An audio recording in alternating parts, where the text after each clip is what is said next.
Саламатсыңарбы балдар? Анда эмесе кыргыз тили сабагын баштадык. Бүгүнкү сабакта көнүгүү иштөө. Өтүлгөн материалдарды кайталайбыз.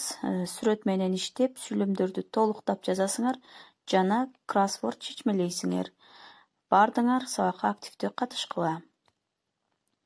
Балдар, өзүңөр жакшы билесиңер, биз силер менен күз мезгили, ошондой эле улуттук кийим-кечелер, кийим-кече деген темаларды өткөнбүз. Эми бүгүнкү числону жазып, дептерге биринчи көнүгүүнү жазабыз. Бул жерде биринчи көнүгүүдө дарактардын аттарын атагыла дейт. Демек, биз дарактардын гана аталыштарын терип жазабыз.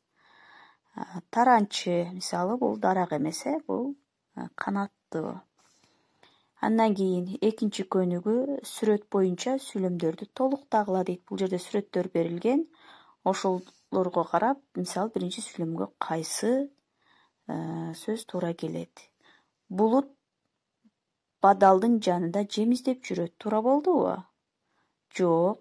Демек, бул жерде бадалдын жанында жемди эмне издейт? Карга же таранчы экөөнүн бирөөсүн коюп жазабыз. Мына ушундай кылып туура келген сүрөткө карап сөздөрдү коюп жазгыла.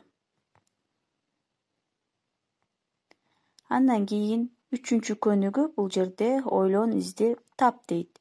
Фархат күз жөнүндө аңгеме жазыптыр. Кайсы жерде катасы бар экен? Жакшылап ойлонуп, издеп табабыз.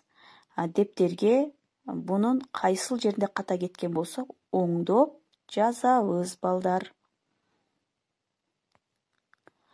Эми сабакты бышыктоо иретинде дагы бир жолу кайталайбыз. Биз күз мезгили кийим-кече боюнча өтүлгөн темаларды кайталадык. Эми кроссворд толтурабыз. Жакшылап көңүл бургула.